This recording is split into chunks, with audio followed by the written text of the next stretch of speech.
Right. ఇక్కడ అన్నదాతలలో మరొకసారి రోడ్లు ఎక్కినట్టుగా తెలుస్తుంది. అన్నదాతలు ఇప్పటికే హర్యానాకు సంబంధించినటువంటి అన్నదాతలు పెద్ద ఎత్తున కూడా మరొకసారి రోడ్డు ఎక్కారు. ఆ రోడ్డు ఎక్కినటువంటి క్రమంలో వాళ్ళు మళ్ళా మాకు సంబంధించి ఏ విధంగా మీరు దీనికి సంబంధించి పన్నులను ఏ విధంగా తగ్గిస్తారో, పన్నులు తగ్గించడం వల్ల కూడా చాలామంది ఇబ్బంది పడుతూ ఉన్నాం అని చెప్పేసి కూడా వాళ్ళు వ్యక్తం చేస్తున్నట్టుగా తెలుస్తోంది. ఒకసారి హర్యానాకు సంబంధించినటువంటి ఇష్యూ మళ్ళీ ఎందుకు చెలరేగింది ఏంటి అని ఒకసారి తెలుసుకునే ప్రయత్నం చేద్దాం. ఇక్కడ చూసుకోండి, అన్నదాతల మరో ఆందోళన. ఢిల్లీలో దేశ్ బచావ్ మోర్చా చేపట్టకుండా పంజాబ్ రైతులకు అడ్డుకున్న హర్యానా పోలీసులు. ఇక్కడ అన్నదాతలు ఇప్పటికే చాలాసార్లు చూసినాం. అన్నదాతలు హర్యానాలో పెద్ద ఎత్తున ప్రొటెస్ట్ చేసి దాదాపు చాలా రోజుల కాలం నుంచి వాళ్ళు రోడ్లపై నుంచి డైరెక్ట్గా ఢిల్లీకి కదిలినటువంటి పరిస్థితులు చూస్తాం. ట్రాక్టర్లో వెహికల్లో నడుచుకుంటూ వెళ్ళిన పరిస్థితి. ట్రాక్టర్లో వెళ్ళేటువంటి క్రమంలో రోడ్లపైన కూడా మొత్తం ముండ్లను, అంటే ఇటు ముండ్లు కావచ్చు లేకపోతే మూలల్ని డైరెక్ట్గా ఇలా పొడుగులో మూలను అమర్చి ఆ మూలల నుంచి ఆ ట్రాక్టర్లు వచ్చినప్పుడు పంచర్ అయ్యి కనీసం అక్కడ నుంచి కదలకుండా ఆ రకరకాలుగా వాళ్ళని ఇబ్బందులు పెట్టేటువంటి ప్రయత్నం చేసింది ప్రభుత్వం.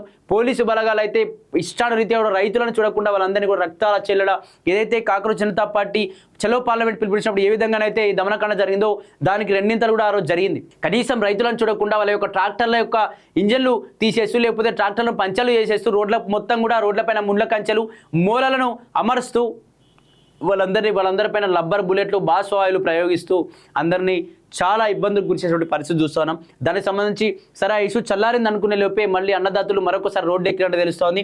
దీనికి సంబంధించి దేశ్ బచావ్ మోర్చా అనేటువంటి ఒక ప్రోగ్రామ్ ఎంచుకొని అందరూ కూడా రోడ్డు ఎక్కారు. ఇక్కడ చూసుకోవచ్చు వాళ్ళ వెహికల్స్లో కావచ్చు నడుచుకుంటూ ఆ హైవే పైకి వచ్చినటువంటి ఆ విజువల్స్ మనం చూస్తూ ఉన్నాం. అలాగే ఢిల్లీలో దేశ్ బచావ్ మోర్చా ర్యాలీ నిర్వహించేందుకు వెళ్తున్న పంజాబ్ రైతులను హర్యానా సరిహద్దుల్లో పోలీసులు అడ్డుకున్నారు. అమెరికాతో కేంద్ర ప్రభుత్వం ప్రతిపాదిస్తున్న ద్వైపాక్షిక వాణిజ్య ఒప్పందాన్ని నిరసిస్తూ అన్నదాతలు ఆందోళన పిలుపులు ఇచ్చారు. తమ ప్రజాస్వామ్య హక్కును అణిచివేస్తున్నారని ఆరోపిస్తూ రైతులు సరిహద్దులో ధర్నాకు దిగారు.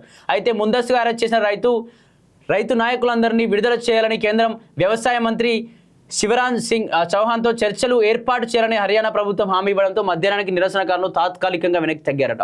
దీనికి సంబంధించి నిరసనకారులంతా కూడా అమెరికాతో కేంద్ర ప్రభుత్వం ప్రతిపాదిస్తున్న ద్వైపాక్షిక వాణిజ్య ఒప్పందాన్ని నిరసిస్తూ అన్నదాతలందరూ కూడా పెద్ద ఎత్తున కూడా మోర్చాకు పిలుపునిచ్చారు. పెద్ద ఎత్తున రోడ్లపైకి వచ్చి అవే పైన నినాదాలు చేస్తూ ఉంటే హర్యానా ప్రభుత్వం దిగొచ్చి మాకు ఏదైతే కేంద్ర వ్యవసాయ మంత్రి అయినటువంటి శివరాజ్ సింగ్ చౌహాన్తో ఖచ్చితంగా మాకు అతనితో సంప్రదింపులు ఏర్పాటు చేయండి, మన యొక్క డిమాండ్లు మేము చెప్తాము, మాకు ఏ విధంగా ఇబ్బందులు జరుగుతూ ఉన్నాయి, మేము ఎందుకు నిరసన చేయాల్సి వస్తుందని చెప్పేసి అతనితో మాట్లాడుకుంటామని చెప్పేసి ఇక్కడ ప్రభుత్వానికి చెప్పగా హర్యానా ప్రభుత్వం సానుకూలంగా స్పందించి ఖచ్చితంగా అతనితో మాట్లాడిస్తాం, అతనితో మీ డిమాండ్స్ను చెప్పుకునేటువంటి పరిస్థితి తీసుకో, అతనితో మాట్లాడతాం, మీరు ఖచ్చితంగా విరమించుకోవాలని చెప్పడంతో ఖచ్చితంగా అప్పటి మందం తాత్కాలికంగా నిరసనకారులు కూడా వెనక్కి తగ్గినట్టుగా కూడా తెలుస్తోంది.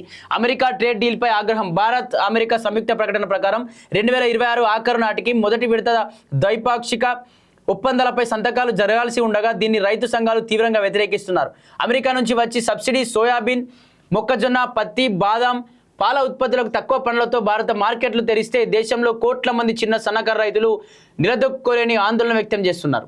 ఇక్కడ దీనికి సంబంధించి భారత్ అమెరికా సంయుక్త ప్రకటన ప్రకారం 2026 ఆఖరు నాటికి మొదటి విడత ద్వైపాక్షిక ఒప్పందంపై సంతకాలు చేయాల్సి ఉండగా దీనికి వ్యతిరేకిస్తూ, ఎందుకంటే అమెరికాకు తక్కువ ధరలతో తక్కువ పన్నులతో సోయాబీన్ కావచ్చు, మొక్కజొన్న కావచ్చు, పాల ఉత్పత్తులు కావచ్చు, దీనికి సంబంధించి బాదాం కావచ్చు, పత్తి, మొక్కజొన్న లాంటి వీటిని తక్కువ ధరలకు మార్కెట్లు వాళ్ళకి అమ్ముతూ ఉన్నారు, తక్కువ పన్ను విధిస్తూ ఉన్నారు. దీని ద్వారా తక్కువ విధించడం ద్వారా రైతులపైన భారం పడుతూ ఉంది, రైతులు ఆర్థికంగా నిలదొక్కోలేకపోతా ఉన్నారు, ఆర్థికంగా ఇబ్బందులు పడుతూ ఉంది. అంత పంట పండించి ఆరుగాలం కష్టపడిన పంటను తక్కువ ధరకు తీసేసుకుంటే మేము ఈ విధంగా బతకాలి అంటూ కూడా వాళ్ళు ఆ ఒప్పందంపై సీరియస్ అయి పెద్ద ఎత్తున రోడ్లపైకి వచ్చినట్టుగా తెలుస్తోంది. దీనివల్ల చిన్న సన్నకారు రైతులందరూ కూడా చాలా ఇబ్బందులు పడే ప్రమాదం ఉంది. ఇప్పటికే రైతులు ఆర్థికంగా వెనక్కి పడిపోతూ ఉన్నారు ఈ దేశంలో. కానీ ఇంకా మీరు సన్నకారు రైతులను, పేదలను ఇంకా పేదలుగా మార్చేటువంటి ఇటువంటి వైఖరి ప్రదర్శించడం కరెక్ట్ కాదు అంటూ కూడా రైతులందరూ ఆవేదన చెందుతున్నట్టు తెలుస్తోంది. దీనికి సంబంధించి ముఖ్యంగా 8 కోట్ల గ్రామీణ కుటుంబాలు ఆధారపడి భారతీయ పాడి రంగం ఈ ఒప్పందంలో తీవ్రంగా